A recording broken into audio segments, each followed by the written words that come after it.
الحمد لله وكفى وسلام على عباده الذين اصطفى أما بعد فأعوذ بالله من الشيطان الرجيم بسم الله الرحمن الرحيم شهر رمضان الذي أنزل فيه القرآن هدى للناس وبينات من الهدى والفرقان وقال رسول الله صلى الله عليه وسلم التائب من الذنب كمن لا ذنب له او كما قال علیہ الصلاۃ والسلام۔ میرے محترم بھائیوں، دوستوں، بزرگوں، اللہ تعالیٰ نے ہم سب کو یہ رمضان مبارک کا مہینہ عطا فرمایا، بہت بڑی سعادت کی بات ہے۔ ہم میں اور اللہ والوں میں بڑا فرق ہے۔ ہم تو رمضان کو یوں ہی سمجھتے ہیں، لیکن صاحب دل جو بزرگ ہوتے ہیں، اللہ والے جو ہوتے ہیں، وہ رمضان مبارک میں اللہ کی طرف سے جو انوارات اور رحمت کی بارشیں ہوتی ہے، وہ اس کا مشاہدہ کرتے ہیں، وہ اس کو دیکھتے ہیں۔ ہم میں بظاہر رمضان اور غیر رمضان میں کوئی فرق محسوس نہیں ہوتا، لیکن اللہ والے جو ہوتے ہیں وہ کھلم کھلا فرق محسوس کرتے ہیں۔ حضرت شیخ الحدیث مولانا زکریہ رحمۃ اللہ علیہ جب رمضان مبارک کا مہینہ آتا، چاند دیکھتے تو ان کی کیفیت بدل جاتی تھی۔ لوگ کہتے بھی کہ حضرت آپ کو کیا ہو گیا؟ کیا آپ کی عجیب کیفیت ہو جاتی ہے؟ کیا آپ کسی سے بات چیت نہیں کرتے، کسی سے تعلق نہیں کرتے؟ اصل حضرت کا معمول یہ تھا کہ حضرت 29 شعبان کو مسجد میں اپنے مریدین اور اپنے اہل تعلق کے ساتھ مسجد میں تشریف لے آتے اور پورا مہینہ آپ اعتکاف فرماتے۔ آپ اعتکاف کے درمیان میں لوگوں سے بس یوں کہا کرتے تھے کہ دیکھو، اگر زیادہ عبادت نہیں کر سکو کوئی بات نہیں ہے، زیادہ ذکر و فکر نہ کر سکو کوئی بات نہیں ہے، لیکن ہمارے یہاں کوئی کسی سے بات نہ کرے، الا یہ کہ ضروری بات ہو۔ حضرت اس پر سخت نگرانی فرمایا کرتے تھے۔ حضرت کے ساتھ بڑے بڑے علماء، جید علماء تشریف فرما ہوا کرتے تھے۔ ایک مرتبہ حضرت مولانا عبید اللہ صاحب بلیاوی رحمۃ اللہ علیہ جو نظام الدین کے بزرگوں میں سے ہے،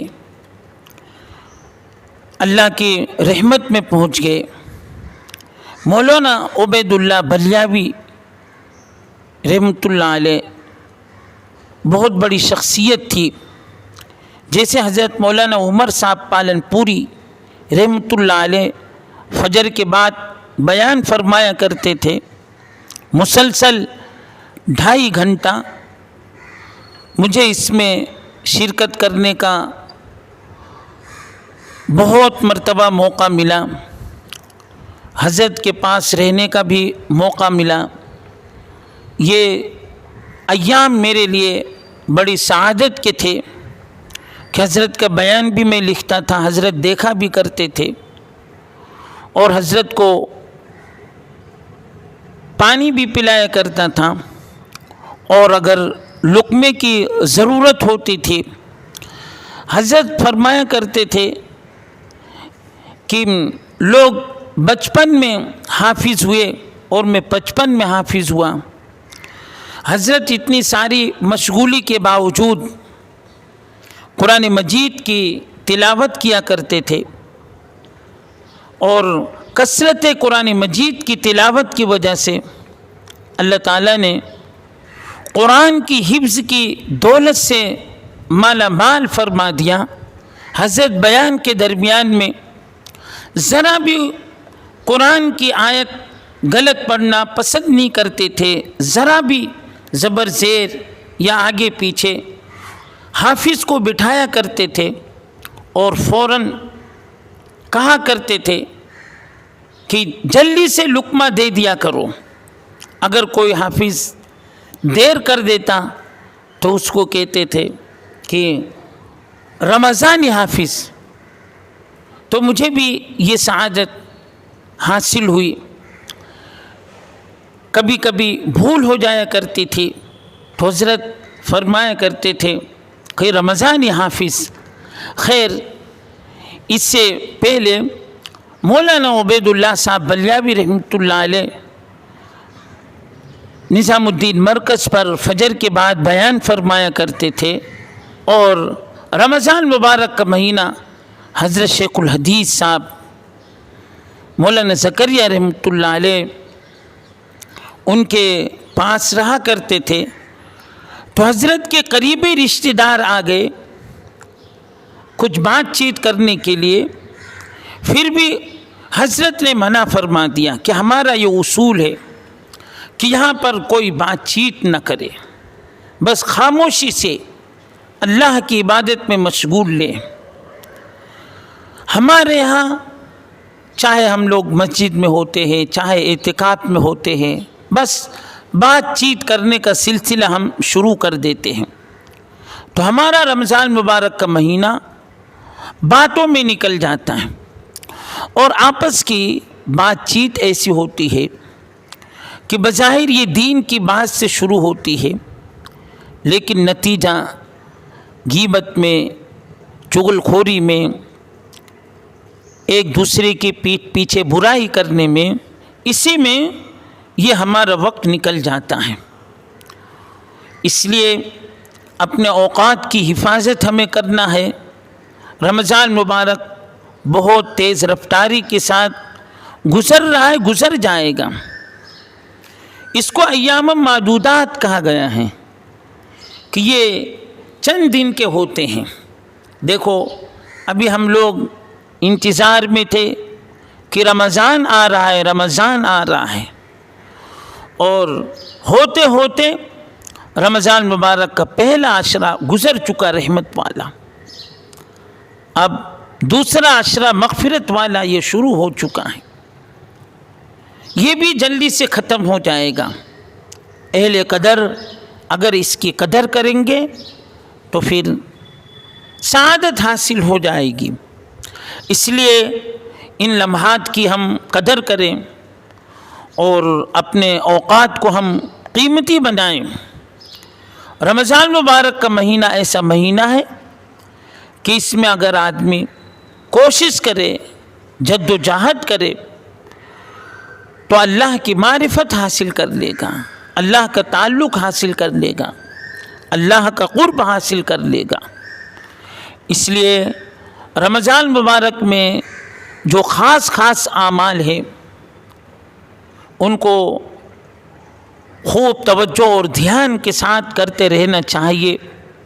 رمضان مبارک کا خاص جو عمل ہے روزہ، الحمدللہ روزہ مسلمان رکھ رہے ہیں۔ ہاں، کچھ لوگ ایسے ہیں کہ جو عذر کی وجہ سے روزہ نہیں رکھ پا رہے ہیں، بوڑھے جو حد سے زیادہ بوڑھے ہو گئے ہیں کہ جنہیں روزہ رکھنے کی طاقت نہیں ہے، قوت نہیں ہے، یہ مستثنیٰ ہیں۔ اسی طریقے سے وہ مستورات اور خواتین جو عذر کی حالت میں ہیں ان کے لیے رخصت ہے، پھر بھی ان کو بھی یہی حکم ہے کہ وہ بظاہر روزے کی حالت جیسے رہیں، لوگوں کے سامنے کھانے پینے کا سلسلہ نہ کیا جائے۔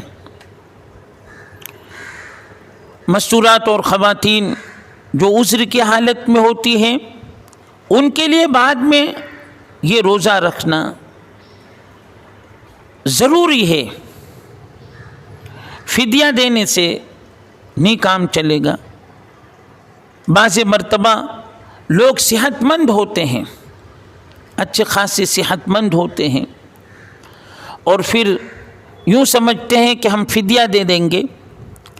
دیکھو فدیہ کا جو حکم ہے کہ ایسے بوڑھے ضعیف جو بعد میں روزہ رکھ ہی نہیں سکتے، فانی بوڑھا جس کو کہا جاتا ہے، تو ایسے لوگوں کے لیے یہ حکم ہے کہ ان کے لیے 2.25 کلو گیہوں یا 40 روپیہ جیسے صدقۃ الفطر جو ہم ادا کرتے ہیں اس کی مقدار کے برابر ایک روزے کا کسی غریب مسکین ان کو یہ روپیہ یا اناج وغیرہ دے دیں تو فدیہ ادا ہو جائے گا.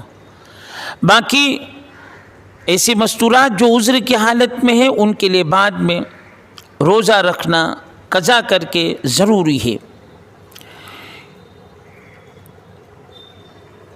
روزے کے تعلق سے بہت سارے مسائل ہیں.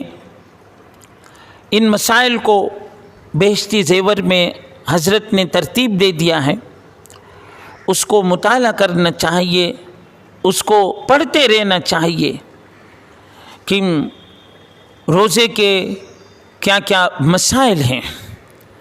اکثر لوگوں کے فون آتے ہیں کہ ہمیں الٹی ہو گیا اور ہم نے روزہ توڑ دیا. حالانکہ الٹی اور قے ہونے سے روزہ نہیں ٹوٹتا. ہاں ایسا کہ الٹی ہوا قے ہوا باہر آ گئی اور اس کو نگل لیا پھر روزے کا مسئلہ ہوتا ہے. ایسے الٹی ہو گئی کوئی مسئلہ نہیں، کلی وغیرہ کر کے روزہ رکھنا چاہیے. پھر بیچارے پوچھتے ہیں کہ اس میں کفارہ دینا پڑتا ہے. تو ایسے روزے کہ بھول کر اس طریقے سے کوئی ایسی حرکت ہو گئی، کوئی غلطی ہو گئی، کبھی وضو کرتے ہوئے کلی کرتے ہوئے منہ میں پانی چلا گیا بھول سے، تو ان کا صرف ایک روزہ قضا کرنا ضروری ہوتا ہے. باقی جو کفارہ اس کو کہا جاتا ہے کہ 60 دن تک روزہ رکھنا. یہ تو جان بوجھ کر روزہ توڑ دے اس کے لیے یہ کفارہ ہے. یا تو اگر وہ نہیں رکھ سکتا تو اس کے لیے یہ صدقہ ہے کہ 60 دن تک 60 مسکین کو کھانا کھلائے. تو ان سب تمام جو چھوٹے بڑے مسائل ہیں ہمیں ان کا علم ہونا چاہیے. آج کتابیں پڑھنے کا لوگوں کے پاس وقت نہیں ہے، علماء کے پاس، مفتیان کرام کے پاس جانے کا وقت نہیں ہے. بہت تو موبائل دیکھ لیا اور اس میں چلے گئے. اس میں کئی مسالک کے علماء بیان کرتے ہیں، کبھی کوئی کیا کہتا ہے، کبھی کوئی کیا کہتا ہے. ہر ایک کے الگ الگ مسالک ہوتے ہیں. اس لیے ان سے بجائے رخ کرنے کے علماء کی طرف جائیں، مفتیان کرام کے پاس جائیں اور مسائل کو معلوم کریں.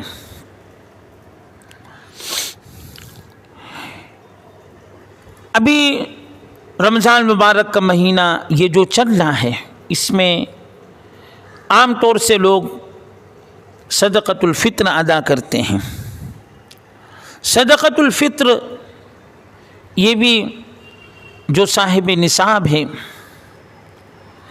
ان کے اوپر ضروری ہے، بلکہ گھر کے سارے فرد کے لیے، سارے افراد کے لیے، یہاں تک کہ چھوٹا بچہ بھی ہو اس کو بھی، یعنی ماں باپ کو چاہیے کہ ان کا وہ بھی صدقۃ الفطر نکالے۔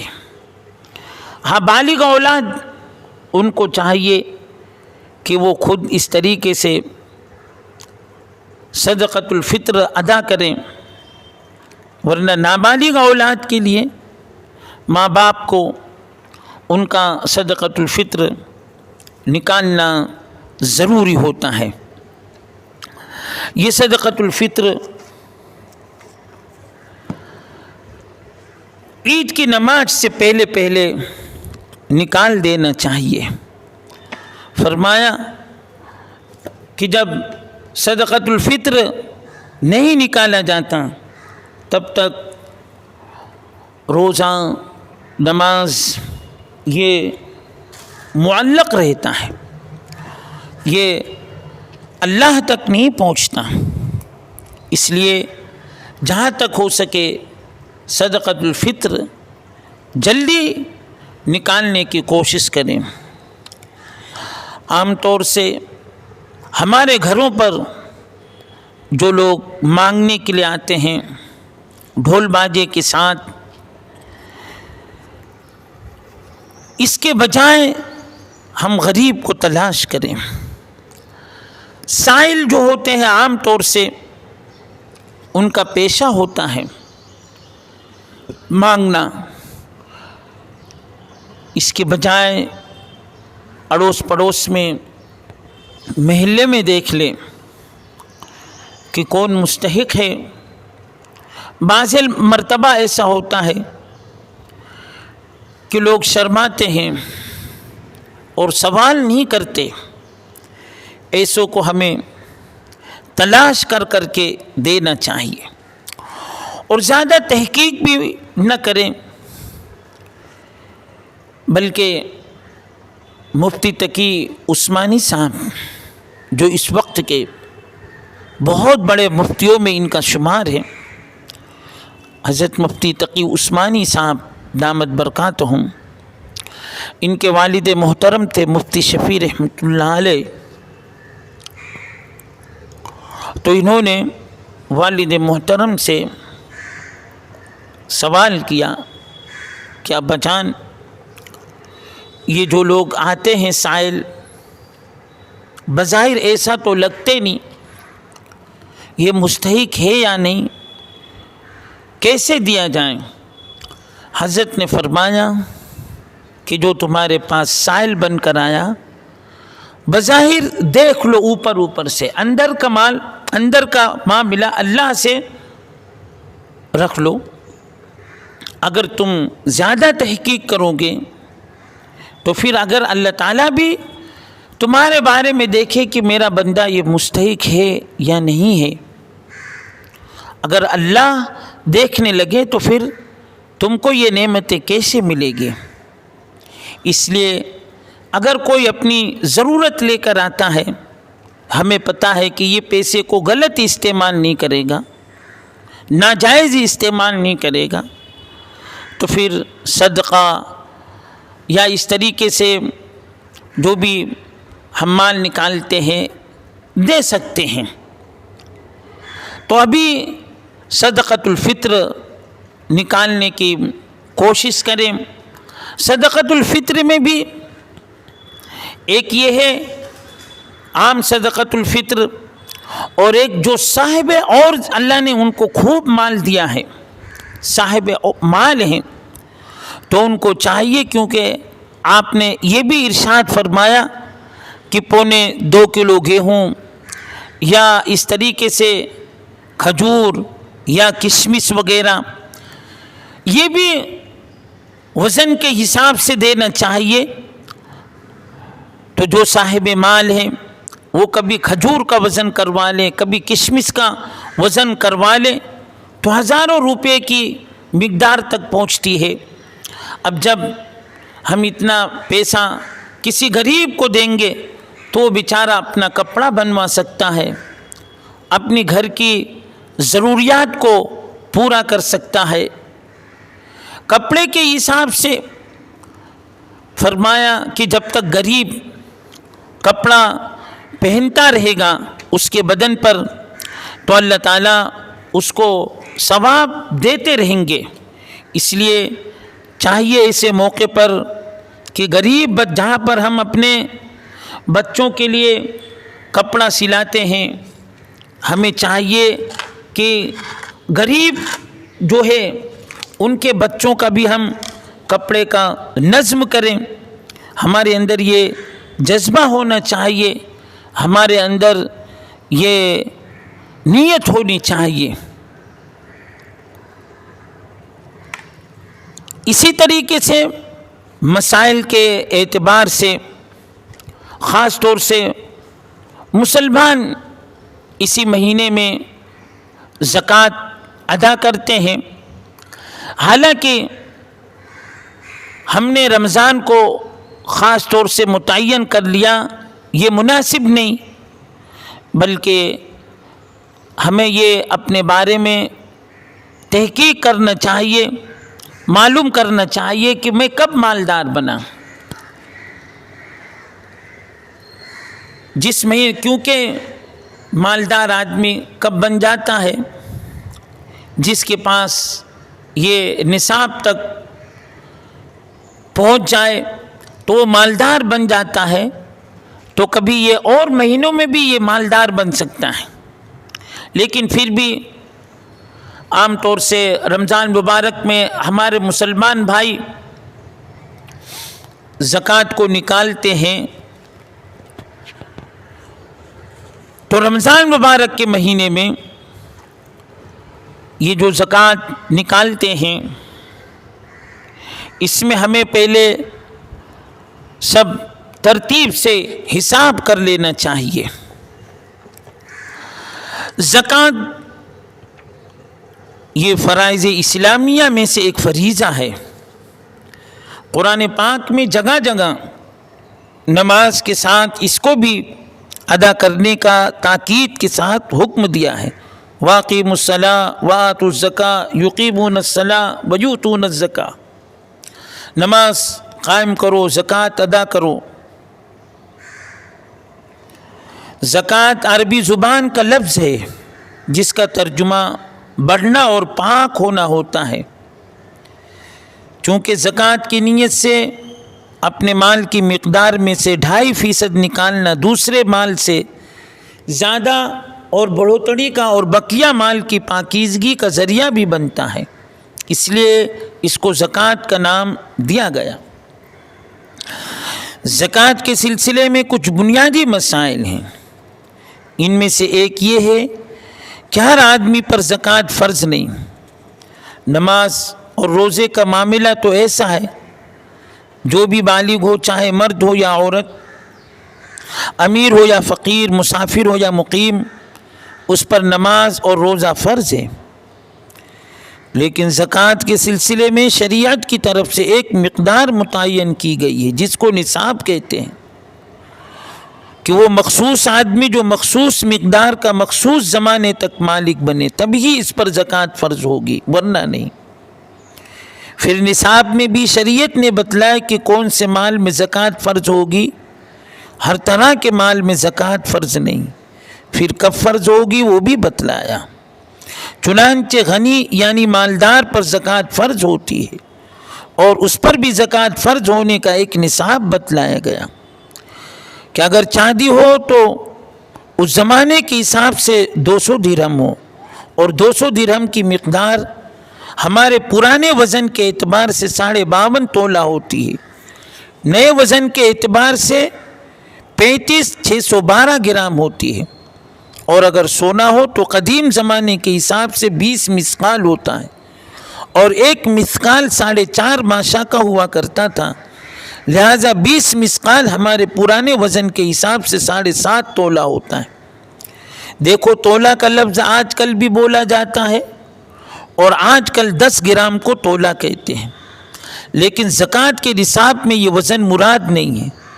دراصل تولہ لفظ لوگوں کی زبان پر چڑھا ہوا تھا اور ایک پرانی اصطلاح چلی آ رہی تھی جو نیا وزن آنے کے بعد بھی باقی رہی، ورنہ حقیقت تو یہ ہے کہ گرام ایک الگ وزن ہے جو اعشاریہ وزن سے تعلق رکھتا ہے۔ تولہ ایک الگ وزن ہے جس کا گرام کے ساتھ کوئی جوڑ نہیں، لیکن لوگ پرانے وزن کے عادی ہونے کی وجہ سے تولا بولتے ہیں. اب نئی نسل جو آئی اس کو تولا سے کوئی لینا دینا نہیں. پرانے لوگ تولا جانتے تھے اور آج کل 10 گرام کو تولا بولتے ہیں، ورنہ حقیقت میں 10 گرام تولا نہیں، تولے کا اصلی وزن پرانے حساب سے 12 ماشا ہوتا ہے اور گرام کے اعتبار سے تقریباً 11.5 گرام ہوتا ہے. خلاصہ یہ ہوا کہ 7.5 تولا بول کر اگر آج کل کے حساب سے وزن دیکھیں گے تو 75 گرام ہو جائے گا، جو صحیح نہیں. آج کل کے گرام کے وزن کے اعتبار سے 87 گرام 490 وزن ہوتا ہے. خیر یہ تو چاندی اور سونے کا نصاب ہوا. تو اگر اس زمانے میں کسی کے پاس بھی اتنا پیسہ تقریباً 35 یا 40 ہزار روپیہ ہے تو وہ مالدار مانا جاتا ہے. اسی طریقے سے اگر کسی کے پاس سونا اور چاندی، اصل مختصر طور پر یوں سمجھیے کہ کن کن چیزوں میں زکوٰۃ واجب ہے. نمبر 1 سونا، نمبر 2 چاندی، نمبر 3 نقد روپیہ، نمبر 4 اور تجارت کا سامان. یہ 4 چیزیں ہو گئی. سونا اور چاندی تو ایسی چیزیں ہیں کہ ان میں سے تجارت کی نیت ہو یا نہ ہو، ویسے بھی آپ نے جمع کر کے رکھا ہو یا عورتوں نے زیور کے طور پر خریدا ہو، تب بھی اس میں زکوٰۃ فرض ہوتی ہے. اگر اس کے نصاب کی مقدار کا ہو، روپیہ پیسہ اگر اتنا ہو جو سونے اور چاندی کے نصاب کی کم سے کم مقدار کو پہنچ جائے. آج کل سونے کے مقابلے میں چاندی سستی ہے، اس لیے چاندی کا جو نصاب 612.35 گرام ہے، جس کی قیمت 55 روپیہ گرام کے حساب سے 34,000 کے قریب میں نصاب پورا ہو جاتا ہے. اس لیے اگر کسی کے پاس کم سے کم 34,000 روپیہ ہو اور اس پر کسی طرح کا قرض بھی نہیں اور دیگر ضرورتوں سے فارغ ہے تو اس پر زکوٰۃ فرض ہو جائے گی. اس میں خاص طور سے مستورات اور خواتین وہ پوچھتی ہیں کہ ہمارے پاس تو پیسہ رہتا نہیں ہے، سونا تو ہے ہمارے پاس، ہم کہاں سے زکوٰۃ ادا کریں. تو ایسے مستورات سے گزارش ہے کہ جہاں پر وہ اپنے گھر والوں سے اپنے جوڑا کے لیے توڑا کے لیے پیسے لے لیتی ہیں، ایسے ہی خوشامد کر کے ان سے یہ بھی پیسہ لے لیں کہ دیکھو یہ سونا ہے اور یہ چاندی ہے، ان کا ہمیں زکوٰۃ ادا کرنا ہے. اگر وہ نہ دے تو پھر دیگر صورت میں جو آپ کے پاس پیسے وغیرہ ہو اس میں سے ادا کر دیں. اور اگر ایسا نہیں ہے تو پھر اس میں سے بیچ کر بھی ادا کرے، لیکن ادا کرنا ضروری ہے. جو عورتیں سونا چاندی کے زیورات پہنتی ہیں اور زکوٰۃ ادا نہیں کرتی، بڑی سخت وعیدیں آئی ہیں کہ کل ان کو جہنم کے زیورات یعنی آگ میں جلتے ہوئے تپتے ہوئے ایسے زیورات پہنائے جائیں گے. اس لیے جہاں تک ہو سکے زکوٰۃ زیوروں کا ادا کرنا چاہیے، معلوم کرنے کے موجودہ قیمت کیا ہے اور پھر اس کے حساب سے 2.5% تو ہوتا ہے، 100 روپے میں 2.5 روپیہ، اس میں کیا جاتا ہے. اور پھر اللہ تعالیٰ نے کتنا زبردست وعدہ کیا ہے. بظاہر لوگ زکوٰۃ نکالتے ہیں لیکن اس سے کئی گنا زیادہ اللہ تعالیٰ اپنے بندوں کو عطا کر دیتے ہیں. جو لوگ اپنے مال کا صحیح طریقے سے حساب کر کے زکوٰۃ نکالتے ہیں، اللہ تعالیٰ ان کے مال کی حفاظت فرماتے ہیں۔ کتنے غیر مسلم ہیں ہمارے برادران وطن، وہ زکوٰۃ اس طریقے سے نکالتے ہیں، اور کئی غیر مسلموں نے بتایا کہ ہمارے پڑوس میں لوگوں کی دکانیں جل گئی، لوگوں کو نقصان ہو گیا، لیکن ہم تمہارے اعتبار سے ہم جو زکوٰۃ نکالتے تھے، اللہ تعالیٰ نے ہمیں نقصان سے بچایا اور اللہ تعالیٰ نے ہماری حفاظت فرمائی۔ وقت کے بہت بڑے جید بزرگ مولانا سجاد نعمانی صاحب دامت برکاتہم، وہ ایک مرتبہ ایک کانفرنس میں تشریف لے گئے باہر کے ممالک میں۔ وہاں پر ساری دنیا کے جتنے مذاہب کے بڑے بڑے لوگ تھے وہ وہاں پر جمع تھے، اور ہر ایک اپنے مذہب کی تعریف کر رہا تھا، اپنے مذہب کی خوبیاں بیان کر رہا تھا۔ حضرت نے صرف 5 منٹ زکوٰۃ کے بارے میں کہ مسلمانوں میں یہ جو زکوٰۃ کا نظام ہے، بس تھوڑی سی روشنی فرمائی، تھوڑی سی گفتگو فرمائی، تو لوگ سب کھڑے ہو گئے، اور پھر لوگوں نے کہنا شروع کر دیا کہ اگر مسلمان جس طریقے سے زکوٰۃ نکالتے ہیں اور ان کا جو زکوٰۃ کا نظام ہے، اگر اس طریقے سے ساری دنیا اپنا لے تو دنیا میں کوئی غریب نہیں ہوگا، دنیا میں کہیں بھوک مری نہیں ہوگی، دنیا میں کہیں مفلسی نہیں ہوگی۔ اس لیے زکوٰۃ پائی پائی حساب کر کے نکالنا چاہیے، اور مہینہ متعین بلکہ اسلامی مہینہ متعین کرنا چاہیے۔ حضرت مولانا عمر صاحب پالن پوری رحمۃ اللہ علیہ کی خدمت میں ایک شخص اپنی پریشانی کا اظہار کیا کہ میں بہت پریشان رہتا ہوں، چاروں طرف سے میرے اوپر پریشانی ہے۔ حضرت نے پوچھ لیا کہ تم زکوٰۃ کس مہینے سے نکالتے ہو، انگریزی مہینے سے یا اسلامی مہینے سے؟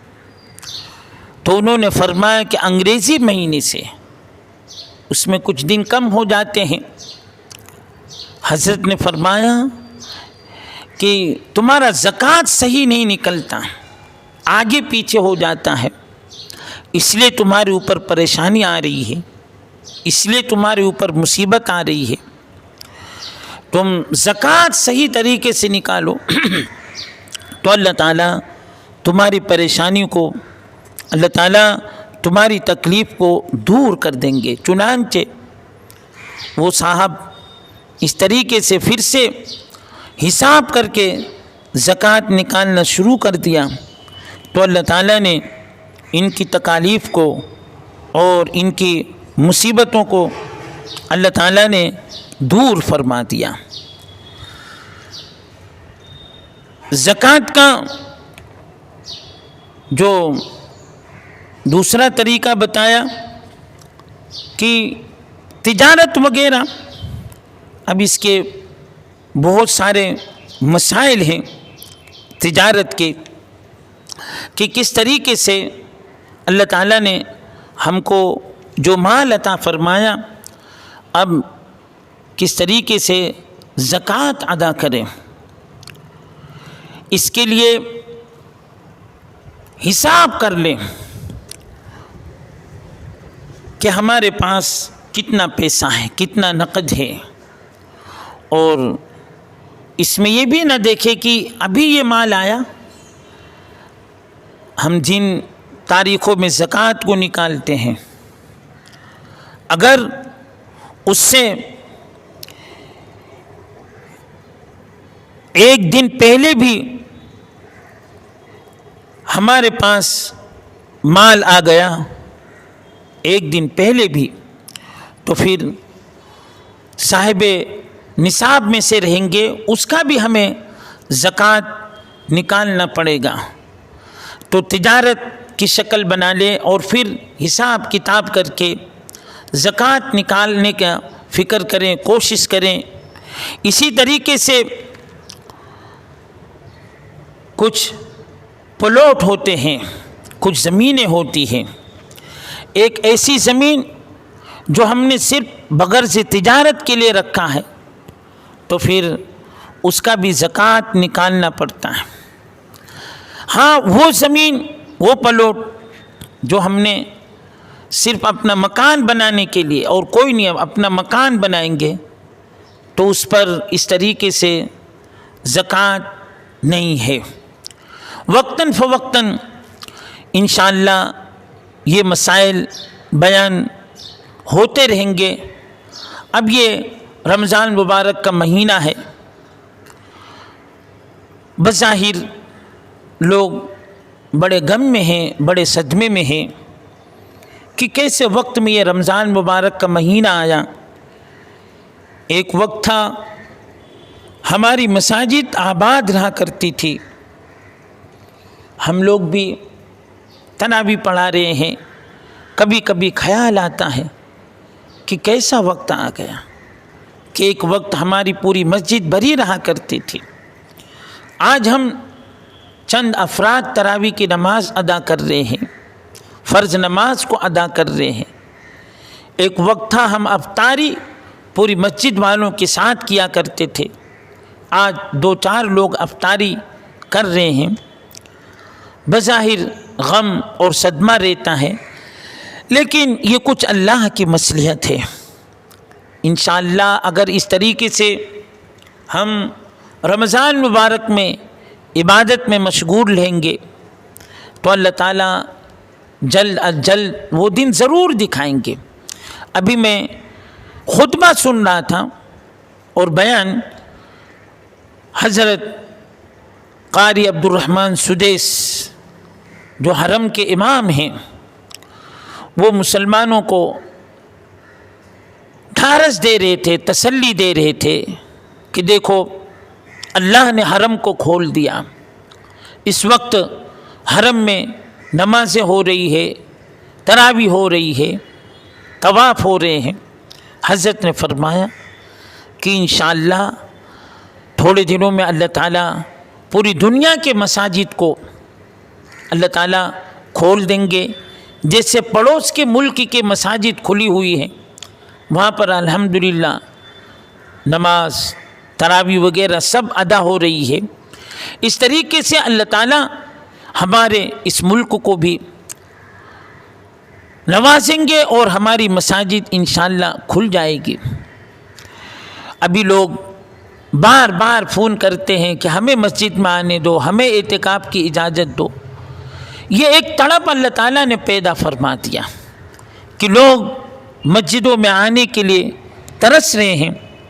انشاءاللہ اللہ تعالیٰ جب یہ وبا کو ختم کریں گے، اور الحمدللہ ختم ہو رہی ہے، ہم سب کو دعا مانگتے رہنا چاہے اللہ تعالیٰ اس وبا کو ختم کر دے جلد از جلد۔ اب راحت اور آرام کا بھی موقع مل رہا ہے، حکومت کی طرف سے، انتظامیہ کی طرف سے بھی ڈھیل ڈھال مل رہے ہیں، بہت سارے علاقے میں چھوٹ چھاٹ دیا جا رہا ہے، لیکن حکومت کے جو قوانین ہیں ان کا ہم خیال کریں، ان کے خلاف ورزی نہ کریں۔ جتنی جتنی دکانوں کو اجازت دی جا رہی ہے اتنے دکانیں کھولیں، جن کو اجازت نہیں ملی زبردستی دکان نہ کھولیں۔ کیوں اپنے آپ کو ذلیل کرتے ہیں؟ اللہ تعالیٰ نے جب موقع دیا ہے عبادت کرے، روزی اللہ دیں گے۔ آج اتنا سارا معاملہ ہوا، لوگ بغیر دکان کے، بغیر مزدوری کے اتنے دن اپنے گھروں میں رہے، لیکن اللہ تعالیٰ کسی کو بھوکا نہیں مار رہے، بلکہ اللہ تعالیٰ سب کے کھلانے کا، سب کے پلانے کا اللہ تعالیٰ انتظام کر رہے ہیں۔ اللہ تعالیٰ نے اپنے بندوں کو لگا دیا مخلوق کی خدمت کرنے میں، کہ سب ایک دوسرے کی خدمت کر رہے ہیں. جانور بھی بھوکے نہیں رہے, جانوروں کا بھی اللہ تعالیٰ انتظام کر رہے ہیں, جانور کے بھی کھانے کا انتظام ہو رہا ہے. اللہ تعالیٰ نے وعدہ رکھا ہے وَمَا مِن دَابَّةٍ فِي الْأَرْضِ إِلَّا عَلَى اللَّهِ رِزْقُهَا, کہ ہم سب کو روزی دیں گے, سب کو روزی دیں گے. یہ اللہ کی ذمہ داری ہے, اس لیے اطمینان رکھیں. اللہ تعالیٰ کھلائیں گے, پلائیں گے, اللہ تعالیٰ ہماری ضروریات کو پورا کریں گے. غیر بھی شکل سے اللہ تعالیٰ ضروریات کو پورا کریں گے. اس لیے حکومت کے قوانین کا احترام کیا جائے. عام طور سے ابھی بھی میں سنتا ہوں کہ محلے میں نوجوان لڑکے باہر کھڑے رہتے ہیں, گپ شپ میں رہتے ہیں, اور جب پولیس کی گاڑی آتی ہے اندر گھس جاتے ہیں. یہ مناسب نہیں ہے. جب یہ کہا جا رہا ہے کہ گھر میں رہو, گھر میں رہو, گھر میں, تو ہمیں گھر میں رہنا چاہے اور وہیں پر عبادت کرنا چاہے, اللہ کی بندگی میں مشغول رہنا چاہیے. اور جتنی دکانیں کھولنے کی اجازت ہے اتنی دکانیں کھولی جائیں اور زیادہ بھیڑ بھاڑ نہ جمع کیا جائے. دیکھو ایسے موقع پر ہمیں خاص طور سے خیال رکھنا ہے. جو ہمارے رہبر ہیں, بڑے بڑے جو بزرگان دین ہیں, بڑے بڑے جو اللہ والے ہیں, ان کی طرف سے یہ حکم ہوا ہے کہ مسلمان ایسے موقع پر احتیاط کریں, احتیاط رکھیں. دیکھو اجازت بھی دے دیا ہے لیکن پھر بھی بھیڑ بھاڑ نہ کریں. یہ عید کا موقع آنے والا ہے. ہمارے بزرگ علماء کرام یوں کہہ رہے ہیں کہ کپڑے وغیرہ کا خریدی نہ کریں. یہ سال عید کو سادگی کے ساتھ منا لیں. جو ہم پیسہ اپنے کپڑوں میں لگاتے ہیں وہ پیسہ غریبوں میں لگاتے ہیں, ان کے کھانے پینے کا انتظام کرتے. اس سے ہماری حفاظت بھی ہوگی کہ بھیڑ بھاڑ نہیں جمع ہوگا. ورنہ اگر بھیڑ بھاڑ ہم نے جمع کرنا شروع کر دیا تو پھر لوگ ہمارے اوپر طعنہ کریں گے اور ہمارے اوپر یہ تمام بیماریاں پھیلنے کا الزام لگائیں گے. اس لیے ہمیں اپنی عزت کی بھی حفاظت کرنا ہے, زیادہ بھیڑ بھاڑ نہیں کرنا. اعتکاف وہ بھی اصل اس کے لیے مسجد شرط ہے, لیکن پھر بھی اگر ہم گھروں میں نیت کر کے عبادت کریں گے تو اللہ تعالیٰ اعتکاف سے بھی زیادہ ثواب عطا فرمائیں گے. اعتکاف کے لیے اگرچہ مسجد ہونا شرط ہے, لیکن مستورات اور خواتین کے لیے اجازت ہے کہ وہ اپنے گھروں میں ان کی جو شرائط وہ الگ سے مسائل معلوم کر لیں, وہ اپنے گھروں میں اس کا اہتمام کریں اعتکاف کا. باقی آنے والے جو دن ہیں ان کو سادگی کے ساتھ ہم پورا کرنے کی فکر کریں, زیادہ بھیڑ بھاڑ نہ کریں, کپڑے کی خریدی نہ کریں, بلکہ یہ پیسہ غریبوں میں ہم تقسیم کریں. اللہ تعالیٰ ہم سب کو کہنے سننے سے زیادہ عمل کرنے کی توفیق عطا فرمائے, اور اللہ تعالیٰ یہ رمضان مبارک کا مہینہ عافیت کے ساتھ پورا کر دے, اور رمضان مبارک کے خاص جو عبادات ہیں, روزہ, تراویح اور مسلمان جو زکوٰۃ اس مہینے میں نکالتے ہیں, اللہ تعالیٰ ہم سب کو یہ تمام اعمال صالحہ کرنے کی توفیق عطا فرمائے. وآخر الدعوانا ان الحمد للہ رب العالمین.